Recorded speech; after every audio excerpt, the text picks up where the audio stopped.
하늘의 문을 여소서. 이곳을 주목하소서. 주를 향한 노래가 꺼지지 않으니 하늘을 열고 보소서. 이곳에 임재하소서. 주님을 기다립니다. 기도의 향기가 하늘에 닿으니 주여 임재하여 주소서. 이곳에 오셔서 이곳에 앉으소서. 이곳에서 드리는 예배를 받으소서.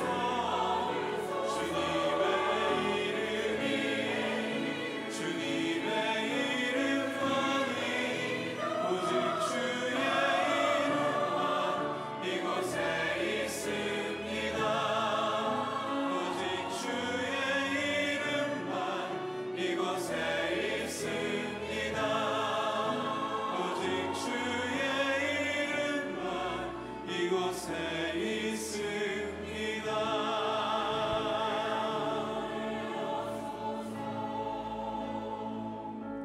오라 우리가 여호와께 노래하며 우리의 구원의 반석을 향하여 즐거이 외치자. 우리가 감사함으로 그 앞에 나아가서 시를 지어 즐거이 그를 노래하자. 여호와는 크신 하나님이시요 모든 신들보다 크신 왕이시기 때문이로다. 크신 하나님, 왕 되신 하나님 앞에 우리가 전심으로 나아갑니다. 하나님 아버지, 은혜를 주시고 성령으로 충만하게 역사하여 주시고 하나님 우리에게 말씀하여 주시옵소서. 감사드리고 예수님 이름으로 기도드립니다. 박수로 하나님께 영광 돌리겠습니다.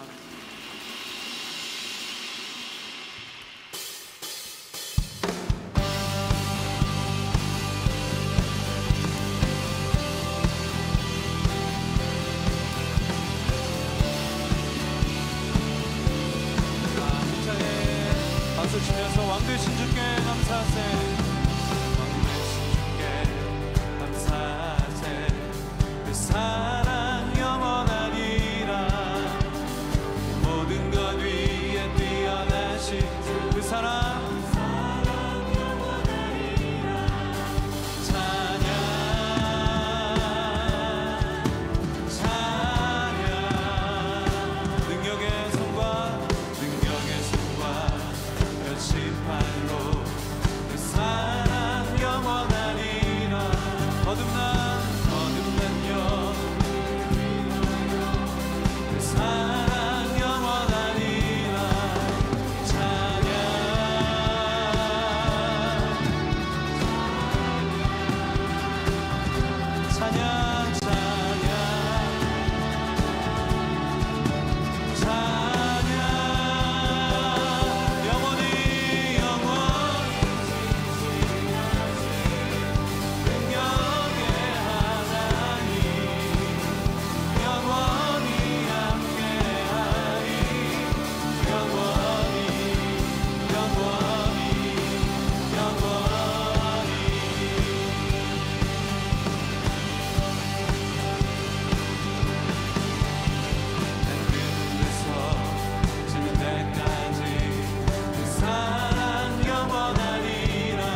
조막이나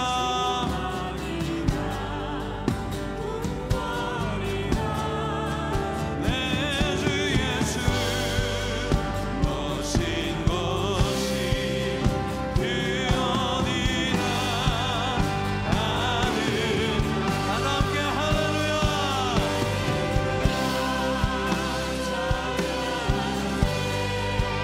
내 모든 죄 사함받고 주 예수와 동행하니 그 어디나 할렐루야 찬양하세 할렐루야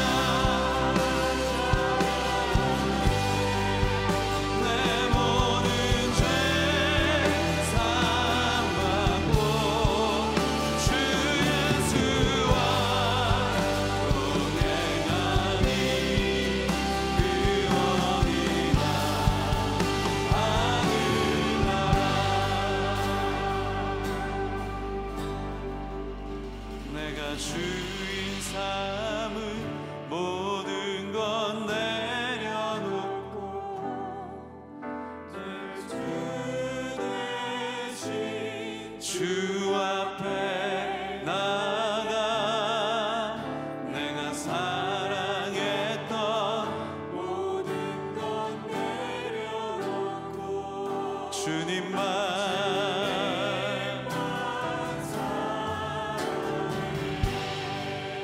내가 주인 삼은 모든 건 내려놓고 내 주 대신 주 앞에 내가 모든 건 내려놓고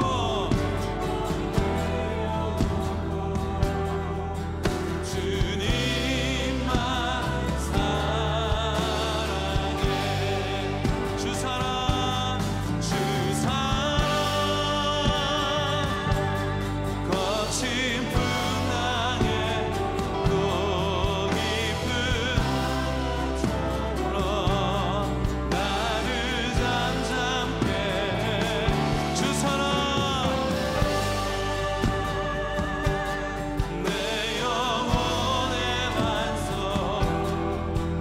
그 사랑 위에 서리 다 함께 내가 주인 삼은 모든 것 내가 주인 삼은 모든 것 내려놓고 내 주 대신 주 앞에 나가 내가 모든 거 내려놓고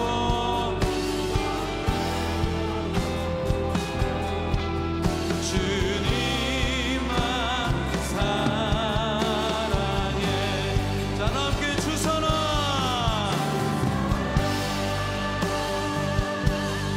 거친 풍랑에 깊은 바다처럼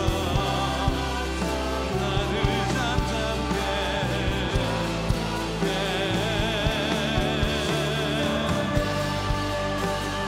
내 영혼의 반석 그 사랑 위에 자 우리 다시 한번 선포하며 나갑니다 주선아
주님 감사합니다. 이 자리에 저희를 모아주시며 주님을 찬양하고 기도드리며 주님의 말씀을 듣는 시간을 허락하여 주신 것 감사드립니다. 주님께서는 영원 전부터 계셨고 지금도 또 영원히 저희와 함께 하실 저희의 주님이십니다. 주님의 위대하심을 저희는 측량할 수 없으며 저희를 향한 주님의 사랑을 저희가 이해할 수도 감당할 수도 없습니다. 주님 찬양과 영광을 받으시옵소서. 오늘은 육신의 아버지를 통해서 하나님의 사랑과 메시지를 깨닫게 해주신 것을 감사하고 서로 축복하며 하나님께 존귀와 영광을 돌리는 날입니다. 하나님을 아버지라고 부르셨던 예수님께서 보여주신 관계를 회복하고 풍성하게 누리는 저희가 되기를 기도합니다. 자녀를 사랑하고 배려하는 아버지들을 주신 것 감사하고 저희 자신을 포함한 모든 만물을 창조하신 아버지를 찬양합니다. 저희에게 필요한 것을 아시고 언제나 넉넉하게 공급하시며 저희의 모든 죄를 용서하시고 영적 성장을 돌보시는 주님께 감사를 드립니다. 저희는 하나님께서 보여주신 아버지의 모습을 닮아가기 위해 자신을 돌아보기를 원합니다.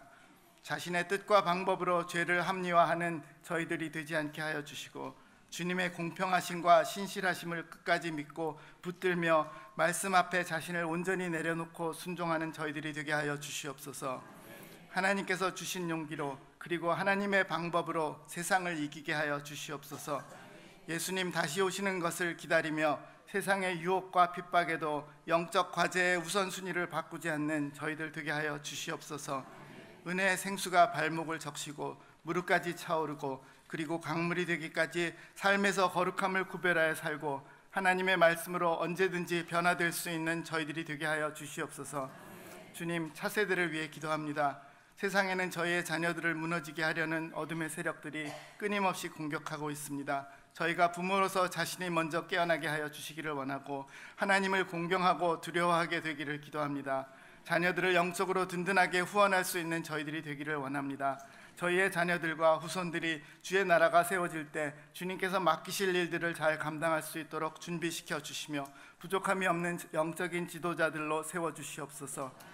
주님 대한민국을 기억하여 주시옵소서. 하나님을 두려워하는 지도자들 되게 하여 주시고 주님의 주권이 세상의 권세에 의해 흔들리지 않는다는 것을 보여주시옵소서. 주님의 의가 바로 서고 주의 백성들의 기도가 끊이지 않는 나라로 다시 세워지게 하시며 주의 나라의 기쁨을 풍성하게 나누는 은혜를 허락하여 주시옵소서.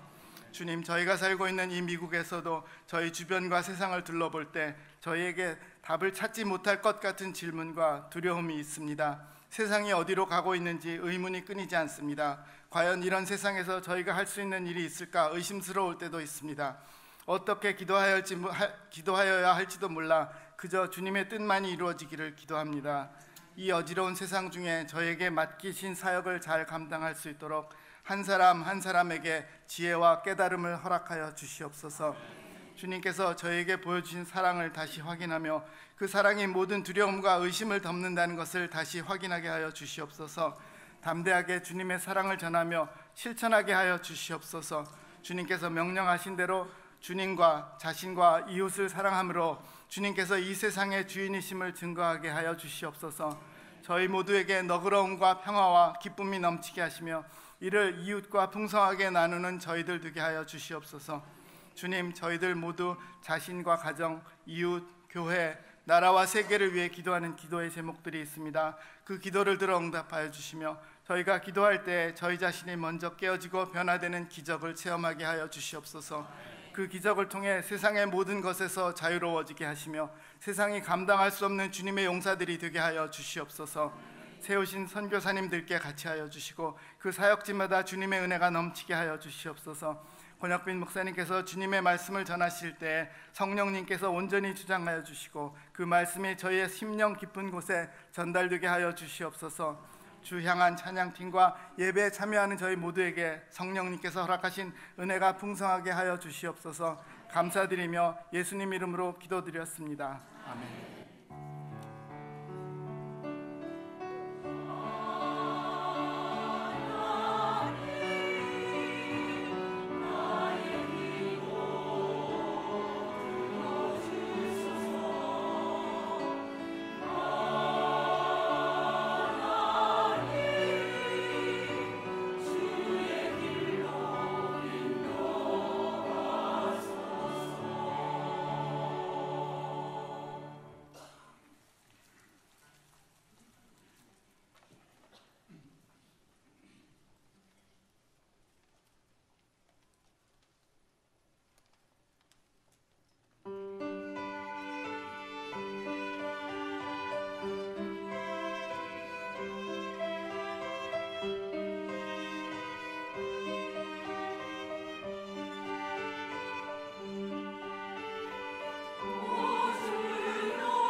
한 은퇴하고 한 5, 6년 있다가 여기 온누리 왔는데요. 제 마음에 그 뜨거운 어떤 거는 아직까지 그렇게 생활화가 안 된 것 같아요. 근데 성경 통독을 제가 속성반도 하고 성경 통독을 계속 하면서 그 하나님의 사랑에 대한 걸 제가 깨달으면서 너무나 많이 그 가슴이 뜨거워지고 하루아침은 정말 너무나 눈물이 폭포같이 쏟아져서 걷잡을 수가 없더라고요. 하나님 말씀이 이 세상에 살아가는데 제일 필요한, 저에게 양식보다 더 필요한 거였더라고요. 하나님과 교제하는 것도 하나님 말씀으로 우리가 교제할 수 있고, 또 하나님 성경을 많이 알고 하나님 말씀을 알므로 우리가 정말 이웃도 사랑할 수 있고, 또 전도도 할 수 있고, 우리가 성령 충만해서 시험도 이길 수 있고, 결국은 하나님을 만날 수 있고 깊이 교제할 수 있는 게 말씀 이해는 딴 게 없어서.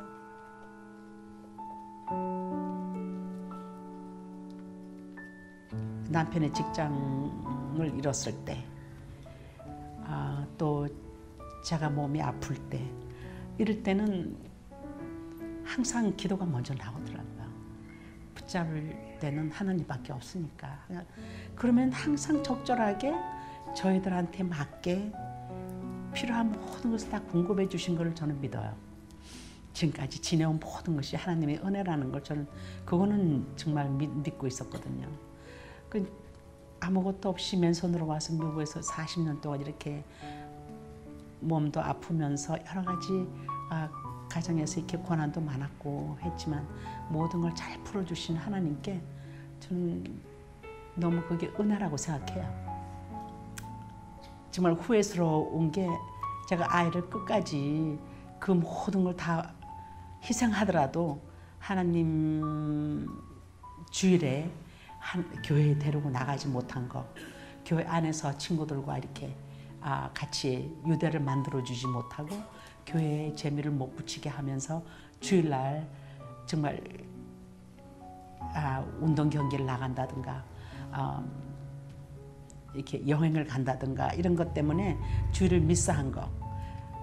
그래서 이 세상이 어떤 것보다도 하나님을 알게 해주고 그 안에서 이렇게 아이들이 자람과 영적인 자람이 함께 하는 거를 저는 권하고 싶어요. 이 세상에 모든 것들은 다 변할 수 있고 그 하나님이 알아가는 게 정말 지혜의 근본이고 또 이 세상을 살아가는데 머리가 되고 꼬리가 되지 않는 그런 증거를 많이 봐서 정말 그게 이 세상이 어떤 것보다도 제일 중요하지 않나 저는 그렇게 생각해요. 오늘 저희들 가운데 주시는 하나님의 말씀 함께 보겠습니다. 오늘 저에게 주시는 말씀은 요한 1서 4장 1절에서 6절까지의 말씀입니다. 한 절씩 교독하며 함께 읽습니다. 사랑하는 여러분, 영이라고 다 믿지 말고 그 영들이 하나님으로부터 나온 것인지 시험해 보십시오. 거짓 예언자가 세상에 많이 나타났기 때문입니다. 성령을 알아보는 방법은 이것입니다.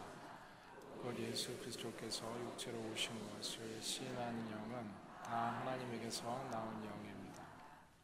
그러나 예수를 시인하지 않는 영은 모두 하나님에게서 나지 않은 영입니다. 이것은 그리스도를 대적하는 영입니다.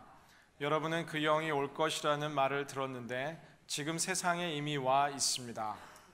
자녀들이여, 여러분은 하나님께 속해 있고 거짓 예언자들을 이겼습니다. 여러분 안에 계신 분이 세상에 있는 사람보다 더 크시기 때문입니다. 5절 6절 함께 읽습니다. 그들은 세상에서 나왔습니다. 그러므로 그들은 세상에 속한 것을 말하며 세상은 또한 그들의 말을 듣습니다. 우리는 하나님에게서 났습니다. 하나님을 아는 사람은 우리의 말을 듣고 하나님께 속해 있지 않는 사람은 우리의 말을 듣지 않습니다. 이것으로 우리는 진리의 영과 거짓된 영을 구별합니다. 아멘. 하나님, 주님께서 하시는 모든 일로 인해 감사드리고 주님을 찬양하고 주님을 예배합니다. 이곳에 임하신 성령님께서 더 가까이 이 시간 우리에게 말씀해 주시고 그 진리 위에 서게 하시며 그 진리가 우리의 삶을 변화시키는 능력인 줄 믿사오니 성령님 지금 역사하여 주옵소서. 예수님의 이름으로 기도합니다. 아멘. 몇 주 전 일입니다. 예배 끝나고 이제 그 라비에 있는데 어느 한 제가 처음 보는 여자 성도님인데 저에게 오셔서 자신이 계시를 받았다고 조만간 이 얼바인에 지진이 임할 거라는 거예요. 그래서 저한테 지진을 피하고 싶으면 교회 옆으로 이사를 오라고 하더라고요.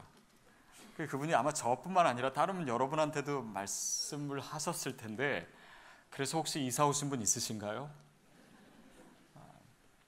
근데 그런 얘기를 들으면은 뭐 아니지 하면서도 내심 정말 하나님께서 말씀하신 건가? 뭐 이런 생각 들 수도 있습니다. 또 뭐 그런 것뿐만 아니라 뭐 환상을 보았다, 뭐 꿈을 꾸었다, 또 뭐 미래를 얘기해 주는 사람도 있고, 그래서 영적인 거다라고 했을 때는 많은 분들이 거기서 뭐 맥을 잘 못 쳐요. 그래서 이거 안 믿으면 나쁜 건가? 또 그거 안 믿으면 성령 회방죄인가? 뭐 이렇게 생각하시는 분도 있습니다. 여러분, 영적인 것은 중요합니다. 그런데 이 영적인 것이라고 그것이 다 진리는 아닙니다. 왜냐하면 어떤 것은 하나님께로부터 온 것이 있고, 또 어떤 것은 세상으로부터, 또 사람으로부터, 사탄으로부터 온 것이 있기 때문입니다. 그래서 기독교 신앙이라고 하는 것은 영적인 것입니다. 근데 그럼에도 불구하고 우리가 잘 분별하는 것이 필요하지요. 오늘 본문이 강조하는 것도 그것입니다. 우리 1절 말씀 다시 한번 읽도록 하겠습니다. 시작. 사랑하는 여러분, 영이라고 다 믿지 말고 그 영들이 하나님으로부터 나온 것인지 시험해 보십시오. 거짓 예언자가 세상에 많이 나타났기 때문입니다. 영이라고 다 믿지 마십시오. 거짓 예언자들이 세상에 많이 나타났다라고 얘기합니다. 당시를 보면 어떤 사람들이 신비한 체험을 하거나 계시를 받았다고 해서 하나님으로부터 어떤 특별한 권위를 내가 받았다, 그래서 사도들의 가르침을 무시하고 또 교회에서 가르치는 것, 그런 그 예수 믿는 사람들이 믿는 거에 대해서 뭔가 다른 것을 얘기하는 그런 사람들이 있었습니다. 자, 근데 그것에 대해서 이제 요한이 뭐라 그러냐면 하나님으로부터 나온 것인지 시험해 보십시오. 시험해 보십시오. 무조건 다 믿지 말라라고 하는 것도 아닙니다. 근데 시험해 보라고 얘기하고 있어요. 예수님도 제자들에게 말씀하실 때 뭐 내 이름으로 기적을 행하고 뭐 예언을 하고 뭐 그런 기적과 역사를 행하는 이런 모든 사람들 중에 내가 모른다라고 얘기할 사람이 있다, 분별하라고 하는 것이죠. 또 사도 바울의 서신에도 이 영적인 분별을 강조하는 그런 내용들이 자주 나타납니다. 근데 사실 그것이 정말 하나님께로부터 온 것인지 아닌지 분별하는 것은 쉽지는 않습니다. 기적과 은사가 있다라고 해서 다 하나님으로부터 온 것은 아닐 수 있습니다. 다른 종교에도 있을 수 있고 이단에도 있을 수 있고 또 악한 영으로 인해서 그런 역사가 있을 수도 있습니다. 또 목소리가 걸걸하고 막 열정이 있다라고 해서 다 성령 충만한 것도 아닙니다. 또 심지어는 정말 행실이 올바르다고 할지라도 그가 믿고 있는 것이 다 진리인가? 그것은 또한 아닐 수도 있습니다. 두 가지 차원이 중요한 것 같아요. 한 가지 차원은 이것이 영적인 것임에도 불구하고 우리가 흔히 가지고 있는 합리성, 이성과 우리의 어떤 윤리와 뭐 과학과 역사와 이런 것과 부합되는지를 살펴보는 것도 참 중요합니다. 그렇지 않으면 쉽게 사람들이 사이비에 빠질 수가 있어요. 그런데 그럼에도 불구하고 특별히 이 기독교의 진리는 인간의 이성이나 인간의 방법으로 접근하기에는 한계가 있습니다. 그것은 초월적인 거예요. 거기에서는 엄청난 하나님의 권위가 있는 것입니다. 그래서 사도 바울은 이 기독교의 진리를 분별하는 데 있어서 그 신령한 것은 신령한 것으로 분별해야 된다라고 하는 이야기도 합니다. 그게 바로 고린도 전서 2장 13절 말씀인데요. 우리 같이 읽겠습니다. 시작. 이것을 말하거니와 사람의 지혜가 가르친 말로 아니하고 오직 성령께서 가르치신 것으로 하니 영적인 일은 영적인 것으로 분별하느니라. 영적인 것은 영적인 것으로 분별해야 된다. 그러면서 요한은 우리가 영적인 것이라고 생각했을 때 가장 확실하고 가장 중요한 기준, 그것을 제시하고 있습니다. 그것이 그 뒤에 있는 2절 3절 말씀이에요. 시작. 여러분이 하나님의 성령을 알아보는 방법은 이것입니다. 곧 예수 그리스도께서 육체로 오신 것을 시인하는 영은 다 하나님에게서 나온 영입니다. 그러나 예수를 시인하지 않는 영은 모두 하나님에게서 나지 않은 영입니다. 이것은 그리스도를 대적하는 영입니다. 여러분은 그 영이 올 것이라는 말을 들었는데 지금 세상에 이미 와 있습니다. 그 기준이 뭐라고요? 예수 그리스도께서 육체로 오신 것을 시인하는가? 그러니까 예수 그리스도에 대한 바른 신앙의 고백이 있는가? 이것이 가장 영적이면서도 또 확실한 근거가 된다라고 얘기하는 것입니다. 우리가 보통 이것이 정말 하나님의 역사인가라고 생각할 때 결과론적으로 그 병이 낫는가, 아니면 뭔가 일이 잘 됐는가, 또 교회가 뭐 외적으로 성장했는가, 그렇다면 정말 그 역사는 하나님의 역사고 그렇지 않으면 아닌 거 아닌가라고 생각하는데, 그럴 수도 있지만 또 많은 경우 그렇지 않습니다. 근데 그렇게만 해석하는 것은 굉장히 실용주의적인 해석일 수는 있지만 영적이고 또 성경적인 해석은 아닙니다. 감각적이고 또 현실적인 것의 성취를 크리스찬의 승리로 우리가 과연 볼 수 있는가? 때로는 그런 것들이 우리로 하여금 기독교 신앙의 본질로 이끄는 방법이 될 수 있고 과정이 될 수도 있습니다. 그러나 신앙의 핵심은 아니에요. 기독교 영성의 핵심은요, 예수 그리스도를 아는 것입니다. 그리스도가 누구신지, 내가 믿고 있는 그 하나님의 아들 예수 그리스도가 육신을 입고 오셨다는 것, 나를 위해서 오셔서 십자가에 달려 죽으시고 부활하셨다는 것이 무엇인지, 그리고 그 믿음이 내 삶을 어떻게 변화시키는지, 그것이 신앙의 핵심입니다. 그래서 예수 그리스도께서 육체로 오셨다라고 하는 것은 신앙인에게, 우리에게 가장 중요한 기준이요, 오류가 없는 가장 확실한 것입니다. 그래서 이 기준을 벗어나면요, 진리에 속한 것이 아닙니다. 그 기준을 벗어나면요, 하나님께 속한 것이 아니에요. 제가 요즘 우려하고 있는 것 중에 하나는 기독교 언론이나 또 책 같은 데 봐도 굉장히 많은 사람들에게 읽히고 또 영향력을 주는 사람 중에 실제로는 예수를 믿지 않는 사람들이 있습니다. 그러니까 그들이 가르치는 것이 굉장히 설득력이 있고 이 시대 정신에 맞고, 또 그들이 뭐 굳이 자기 신앙을 그렇게 고백하지는 않으니까 많은 사람들이 착각해요.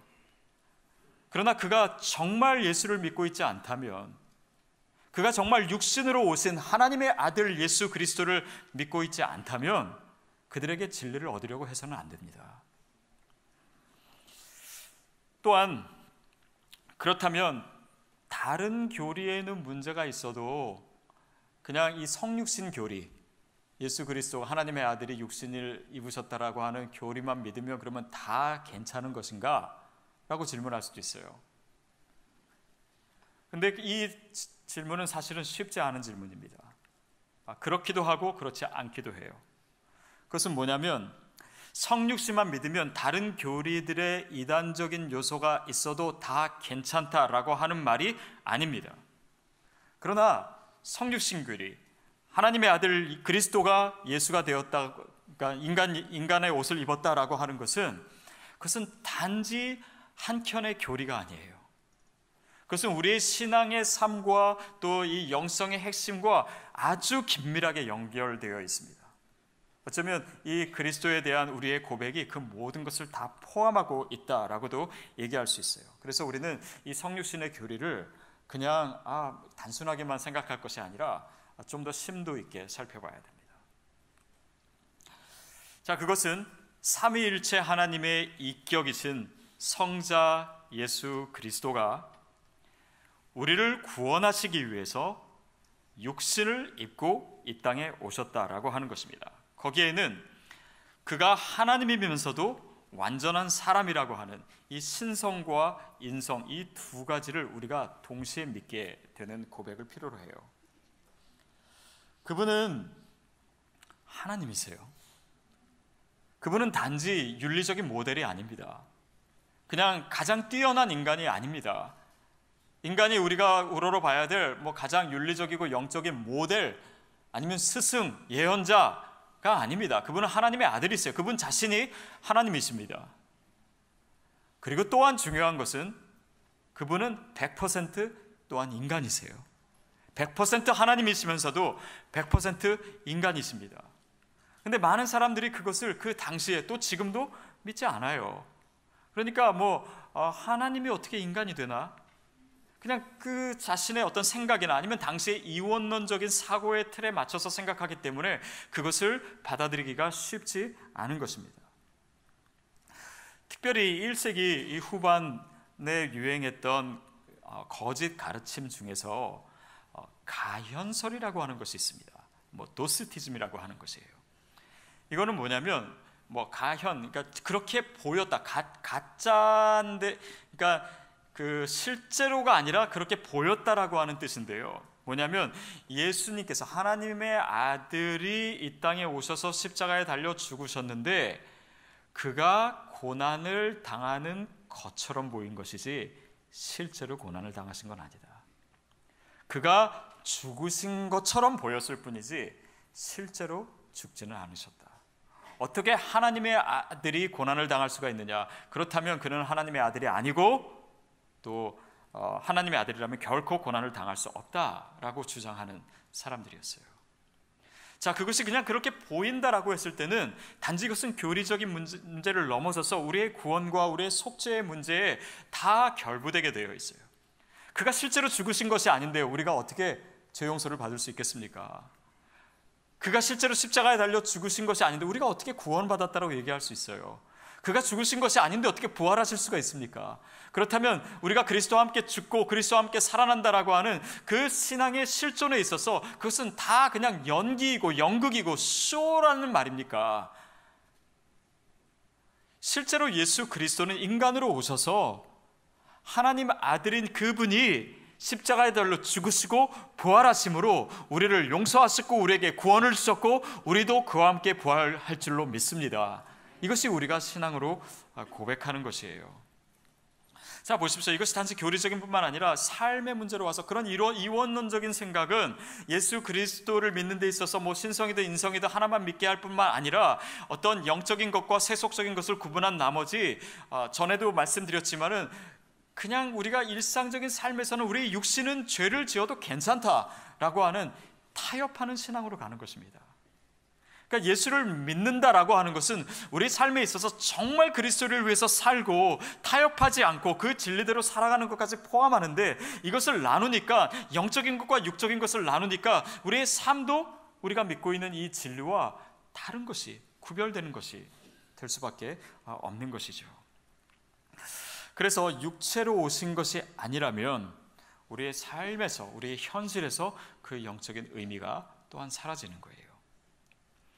자, 그 부분에 대해서 정말 우리가 예수를 믿고 있느냐, 정말 우리가 하나님께 속한 자인가, 그것을 우리가 어떻게 알 수 있는가, 그것을 4절에서 얘기하고 있습니다. 4절 시작. 자녀들이여 이겼습니다. 여러분 안에 계신 분이 세상에 있는 사람보다 더 크시기 때문입니다. 사실 이 구절은 좀 해석이 필요합니다. 우리 여러분들이 그 서신을 받고 있는 그 요한이 목회하던 그 성도들이 거짓 가르침을 이기고 승리했습니다. 근데 그 근거를 너희 안에 계신 분이 세상에 있는 사람보다 더 크시기 때문이다 라고 얘기해요.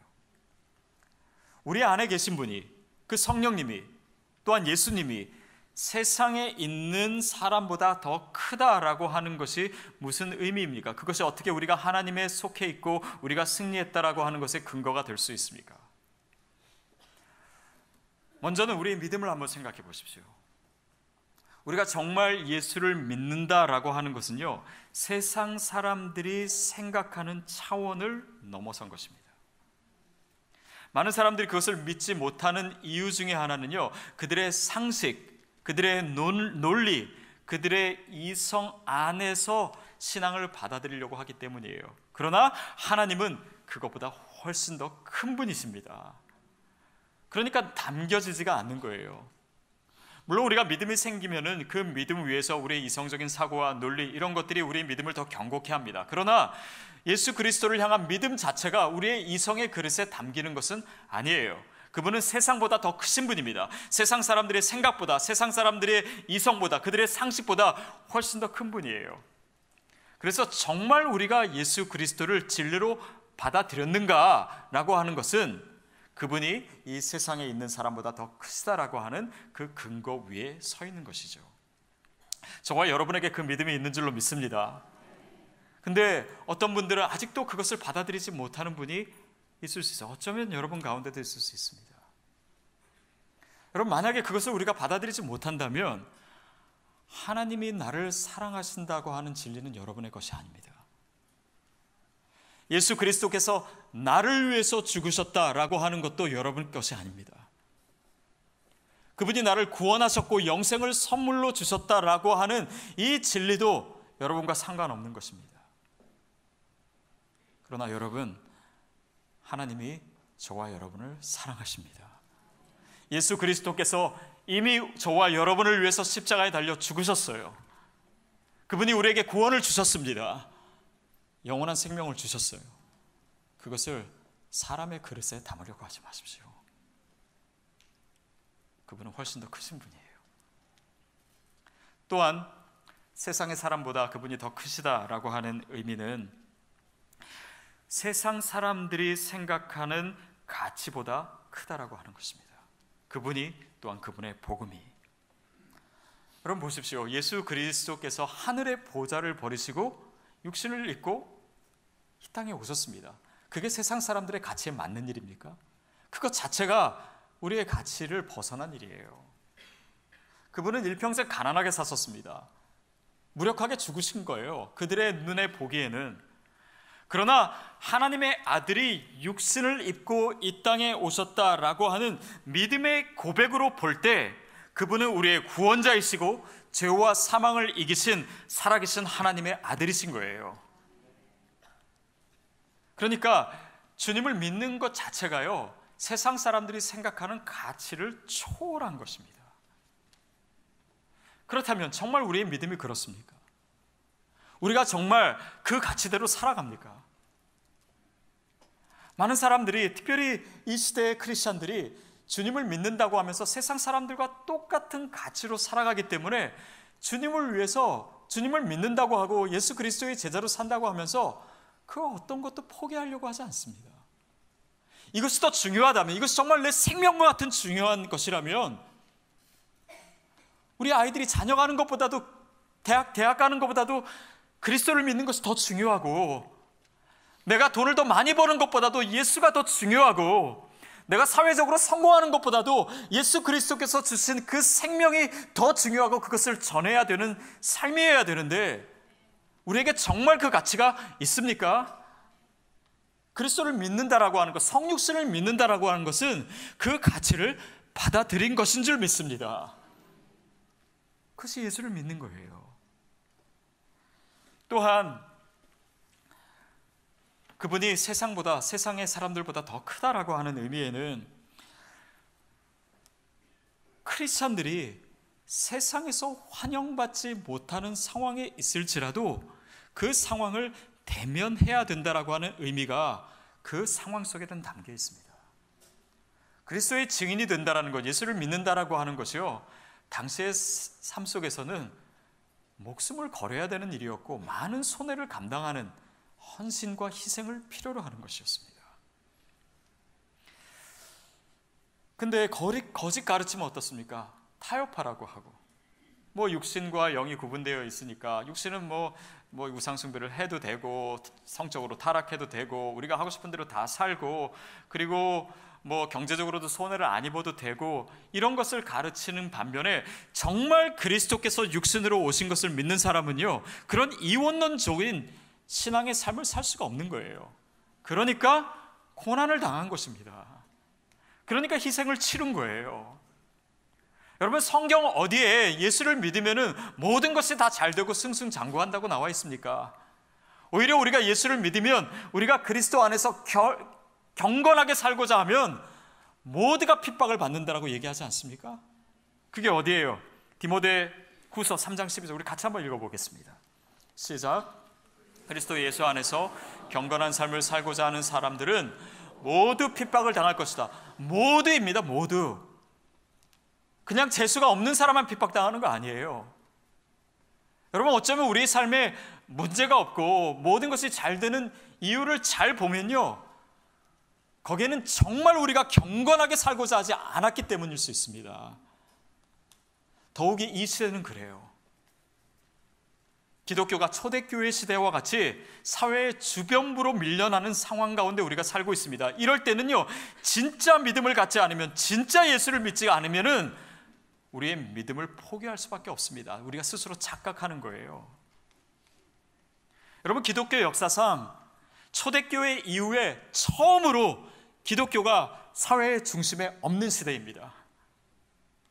그렇다면 이 시대에는 우리에게 분명한 핍박이 있을 거라는 것도 예상하셔야 됩니다.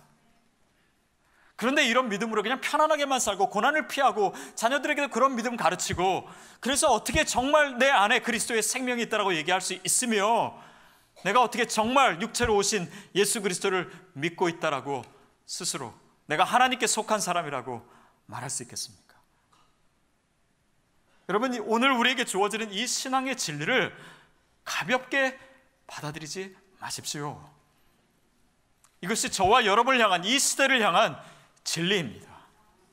그것이 그분이 세상보다 크시다라고 하는, 세상의 사람보다 크다라고 하는 의미예요. 그러니까 정말 우리가 그리스도인으로 살아가면서 우리에게 닥치는 고난과 어려움이 있다면 여러분, 담대하시기를 축복합니다. 그리고 우리 자녀들에게도 그런 믿음을 가르쳐 주십시오. 5절 6절 말씀 같이 읽겠습니다. 5절 6절 시작. 세상에서 나왔습니다. 그러므로 그들은 세상에 속한 것을 말하며 세상은 또한 그들의 말을 듣습니다. 우리는 하나님에게서 났습니다. 하나님을 아는 사람은 우리의 말을 듣고 하나님께 속해 있지 않는 사람은 우리의 말을 듣지 않습니다. 이것으로 우리는 진리의 영과 거짓된 영을 구별합니다. 어떤 것이 진리의 영이고 어떤 것이 거짓된 영이고 누가 하나님께 속한 사람이고 누가 세상에 속한 사람인지, 그것은 정말 하나님이 내 안에서 크신 분인가, 사람들보다도 더 큰 것, 세상보다도 더 크신 분인가, 우리가 정말 우리의 상식과 이성을 초월한 그런 믿음의 고백을 가지고 있는가, 우리가 정말 이 성육신의 가치를 가지고 그리스도를 위해서 손해를 감당하고 오해를 감수하고 희생할 수 있고 포기할 수 있는 그런 육신으로 오신 예수 그리스도를 믿는 삶을 살고 있는가, 그것이 바로 우리가 하나님께 속한 증거이다. 그것을 5절 6절에서 얘기하는 것입니다. 그러면서 요한은 너희가 내 말을 듣지 않는다면 너희는 하나님께 속한 것이 아니다. 세상에 속한 사람은 세상의 소리를 들을 것이다. 그러나 하나님께 속한 사람은 내가 하는 말을 들을 것이다. 이렇게 얘기해요. 뭡니까? 내가 늘 옳은 얘기만 한다, 너희는 내 얘기만 들어야 된다, 어떤 자기 확신을 얘기하는 건가요? 아닙니다. 그가 믿고 있는, 그가 알고 있는, 그가 전하고 있는 이 복음, 예수 그리스도께서 육신을 입고 우리를 위해 이 땅에 오셨다라고 하는 그 진리가 절대적으로 확실하기 때문이에요. 그것을 확신하면서 얘기하는 것입니다. 여러분, 우리가 정말 그 진리에 대해서 확신한다면 그 진리에 맞게 살 수밖에 없는 거 아닙니까? 그러니까 그리스도가 정말 내 삶에 있어서 진리가 되었다면 그리스도를 위해서 사는 것, 그거 아닙니까? 내가 그리스도와 함께 십자가에 못 박혔는데 그분이 나를 위해서 죽으셨기 때문에, 육체로 오셨기 때문에 이제는 내가 사는 건 아니요, 내 안에 계신 그리스도께 사실 그분이 내 안에서 크신 분이에요. 그러니까 이제 내가 사는 것은 나를 사랑하사 자기의 몸을 버리신 하나님의 아들 예수 그리스도를 위하여 사는 것이라고 그게 육체로 오신 예수 그리스도를, 그 성육신의 교리를 믿는 우리의 믿음입니다. 너무나 확실하기 때문에 그렇게 살 수밖에 없는 거예요. 너무나 분명한 진리이기 때문에, 밭에 감추인 보화를 발견했기 때문에 다른 것을 포기하고 다른 것을 희생해서라도 그것을 사는 것, 그것은 단지 예수를 믿는 것이 아니라 우리의 삶 전부에 이야기해야 하는 줄로 믿습니다. 우리가 이 시대에 이 복음의 말씀을 갖지 못하면 우리의 복음이 왜곡되어 있다는 것이에요. 사도 바울도 그런 얘기합니다. 이 복음에 대해서 얘기하면서 누구든지 내가 가르치신 것 외에 다른 것을 가르치고 믿는 사람이 있다면 그들은 저주를 받을 것이다. 자기 주장을 얘기하는 것이 아니에요. 예수 그리스도의 복음이 그것밖에 없다라는 것입니다. 정말 내가 하나님께 속한 것인가? 내가 정말 예수 그리스도를 믿는가? 내가 믿고 있는 예수 그리스도가 정말 진짜 예수 그리스도인가? 그것을 확인하는 것들을 지금 요한은 우리에게 계속해서 얘기하는 거예요. 사랑하는 여러분, 저와 여러분이 하나님께 속한 자인 줄로 믿습니다. 예수 그리스도를 우리가 믿고 그 진리 위에서 살아가기 때문이에요. 저는 지난주에 잠깐 워싱턴 DC에 다녀왔습니다. 거기에 워싱턴 온누리교회를 담임하시던 김중원 목사님이 지난 주일날 소천하셨어요. 그래서 장례 예배에 참여했습니다. 그분이 누구신지 혹시 모르시는 분이 있으실 텐데 하영조 목사님의 여동생 하신주 선교사님의 남편이세요. 그리고 그분은 원래 치과 의사였습니다. 근데 굉장히 잘 되는 치과 병원을 하고 있을 때 하나님께서 부르시는 소명을 받고 선교사로 헌신하시고, 또 선교 사역을 마치신 다음에는 교회에서 그리고 차세대 사역을 위해서 그 일생을 헌신하신 그런 분입니다. 근데 제가 너무 존경하는 분인데 정말 그분의 인생의 가치를, 그분의 믿음을 그 장례식에서 확인할 수가 있었습니다. 그냥 여느 때와 크게 다르지 않은 장례식이었어요. 근데 마지막에 그분이 내 자녀가 있는데, 내 자녀가 이제 특순을 이제 찬양을 하면서 한 사람씩 고백을 하더라고요. 근데 그 중에 셋째 아들, 그러니까 뭐 첫째, 둘째, 뭐 막내 딸, 그러니까 아들이 셋이거든요. 다 정말 예수님 잘 믿고, 그런데 이 셋째는요, 지난 10년 동안 교회를 가지 않고 그리고 부모님한테 연락도 안 하고 살았어요. 부모님과 뭐 큰 문제가 있어서는 아닌데 그냥 신앙적인 방황을 한 것이었습니다. 근데 최근에 결혼을 하면서 이제 부모님 다시 만나고, 그리고 특별히 이 아버지가 한 주 동안 병원에서 혼수 상태로 계시는 순간을 통해서 그 병실에 임하시는 하나님의 임재를 너무나 많이 느꼈던 거예요. 그러면서 그가 10년 동안 주님께 돌아왔던 그가 바로 그 시간에 완전히 변화됐더라고요. 그리고 울면서 이렇게 고백했습니다. 그 아들이요, 뭐 방황했다고는 하지만 무슨 컴퓨터 사업에서 돈도 많이 벌었대요. 근데 제가 이제는 주님을 정말로 알게 됐고, 이제는 방황의 모든 순간들을 끝내고, 그러면서 이제 울었어요. 내가 이렇게 변한 걸 아버지가 알지 못하고 가셨다고. 그렇지만 여러분이 증인이 되어주십시오. 이제는 제가 아버지가 가신 길을 따라가겠습니다. 뭐 그게 선교사가 되는 건지 아니면 목사가 되는 건지는 잘 모르겠어요. 근데 잠시 동안 떠나 있었지만 그 아버지의 인생을 통해서, 또 입술을 통해서 고백된 그 예수님이 이제는 그 아들의 것이 되었더라고요. 첫째, 둘째 아들이 다 의사입니다. 뭐 하버드 나오고 뭐 다 자녀들이 잘 됐어요. 근데 그 첫째 아들 고백 속에 이런 내용이 있었습니다. 아버지가 지금 목사님이 이 혼수 상태에 계실 때, 병원에 계실 때 자기가 꿈을 꿨대요. 근데 꿈에 어느 한 노부부 선교사님이 앉아 계시는데 굉장히 나이가 드셨는데 어느 순간 보니까는 너무 젊어지셨다는 거예요.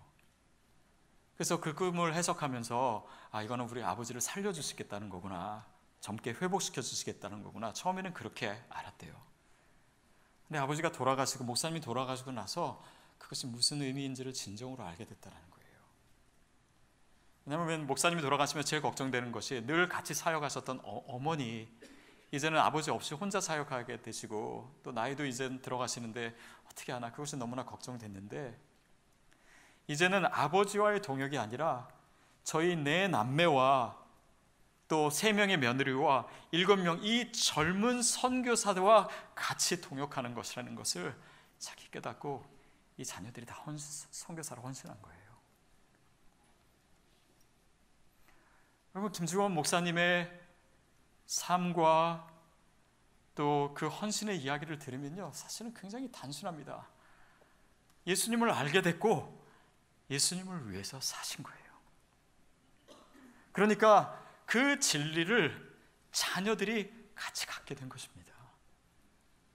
그 아버지가 예수를 믿는 것이 너무나 확실하기 때문에, 너무나 그 확실한 예수 그리스도, 그 복음, 그 생명을 위해서 자신의 직업도 포기하고 정말 주님을 위해서 모든 것을 바친 그 인생을 통해서 주님을 믿는 것이 저런 것이구나 라는 것을 알았기 때문에 잠시 떠나 있던 자녀마저도 그 죽음을 통해서 주님께 돌아오게 된 것이에요.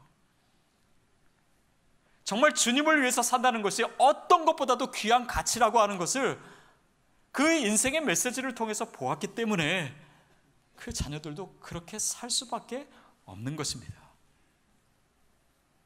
여러분, 이것은 한 믿음의 명문가야만의 이야기는 아닙니다. 우리가 예수를 믿는 것이 정말 진실된 것인가, 그것이 정말 하나님께로부터 온 것인가, 아니면 세상으로부터, 사단으로부터 온 것인가, 우리가 정말 아무것도 감수하지 않으려고 하고 아무 불편함도 취하지 않으려고 하고 어떤 고난도 크리스찬의 삶에 없어야 되는 것처럼 생각하고, 그것이 복음이 아니었음을 우리에게 너무나 분명하게 가르쳐주고 있는 거예요. 김중원 목사님의 삶이요, 늘 질병과 같이 살았습니다. 오래 살지도 못했어요. 60대 초반인데 돌아가신 거예요. 질병을 안고 살았었습니다. 그의 목회도 늘 편안한 것이 아니었어요. 그러나 그것이 주님을 따르는 길이었어요. 여러분, 정말 내가 믿고 있는 것이 복음 맞습니까? 내가 정말 그리스도를 믿고 육신으로 오신 예수 그리스도를 믿고 그분이 나를 위해서 죽으셨고 그분이 나에게 생명을 주시고 그것이 가장 귀한 것임을 알고 그 진리 위에 서 있는 삶을 우리가 살고 있다면 우리가 받은 영은 진리의 영 맞습니다. 그러나 그것이 아니라면 진리의 영이 아닙니다. 그것으로 이 5절 6절에서는 우리가 그것을 분별해야 된다. 진리의 말씀을 우리가 듣고 있다면 그 메시지는 하나님께 속한 것이다. 여러분, 가연설의 이단은요 1세기에만 있었던 거 아닙니다. 지금도 여전히 우리를 유혹하고 있어요. 여전히 우리를 이원론적으로 살게 합니다. 교리는 따로 믿고 그리스도를 따르는 삶은 살지 않는 그런 이단에 빠지신 분이 있다면 여러분, 돌이키셔야 합니다. 그리고 예수를 믿었으면 예수를 위해서 사십시오. 그것만이 진리입니다. 그 진리에서 한 발도 벗어나지 않는 저와 여러분이 되기를 주님의 이름으로 축복합니다. 같이 기도하겠습니다.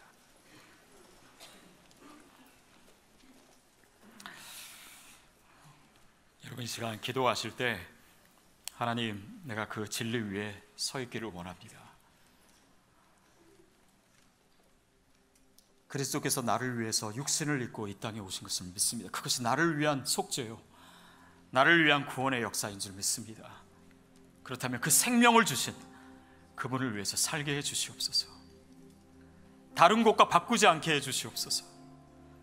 다른 것을 기꺼이 포기할 수 있는 믿음과 삶을 허락해 주시옵소서. 고난도 대면할 수 있는 믿음을 주시옵소서.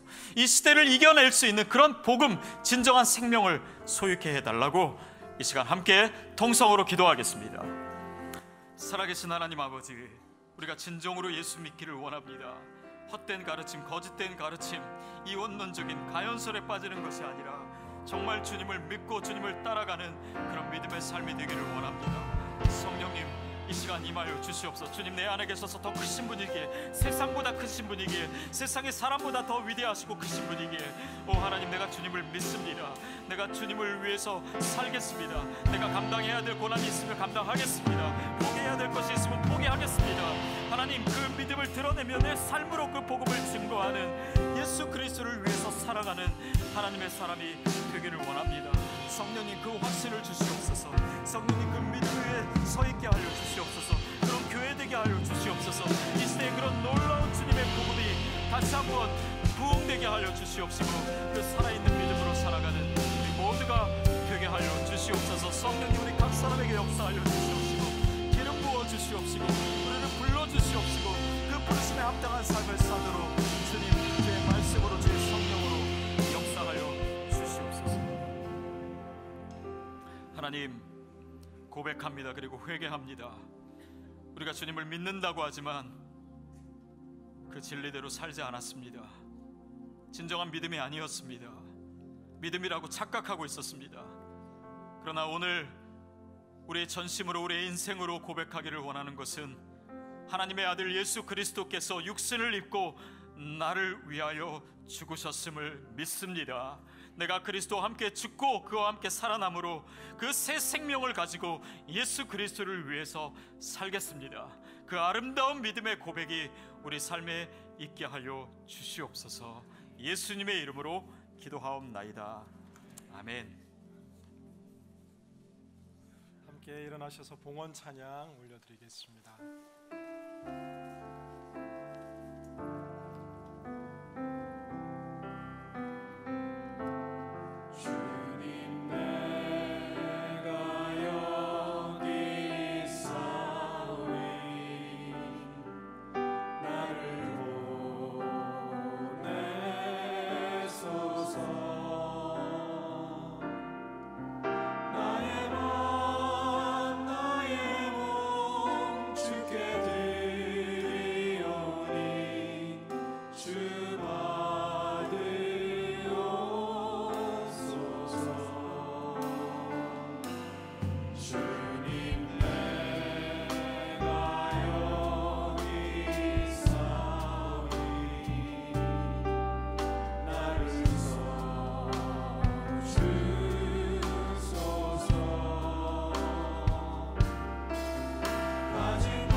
그 한없는 십자가의 이 죽음과 부활의 놀라운 은혜로 인해 감사합니다. 주님, 이제는 이 십자가의 은혜와 사랑을 아는 자로 멈춰 있지 않게 하여 주시고 우리의 온 삶으로 살아내는 자가 되게 하여 주옵소서. 그리하여 참된 주님의 사람에 속한 자로 이제 어떠한 핍박과 역경을 뛰어넘는 복음의 사람으로 서게 하여 주옵소서. 우리의 삶을 온전히 하나님께 드리며 함께 드리는 아름다운 헌신을 축복하여 주옵소서. 11조와 감사헌금과 성교헌금과 아름다운 모든 헌신의 손길들마다 하늘과 땅의 충만한 것으로 그 가정과 일터와 자녀와 모든 권속들을 축복하여 주시옵소서. 이제는 우리 주 예수 그리스도의 한량없는 은혜와 극진하신 하나님 아버지의 사랑하심과 매 순간 역사하시는 성령님의 교통하심의 은총이 복음을 위해 살기를 다짐하는 고개 숙인 모든 성도님들 심령 위에, 그 모든 삶의 자리 위에, 민족과 족속과 열방의 땅의 끝 위에 지금으로부터 영원토록 함께 하시기를 간절히 축원하옵나이다.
박수로 영광 돌리겠습니다.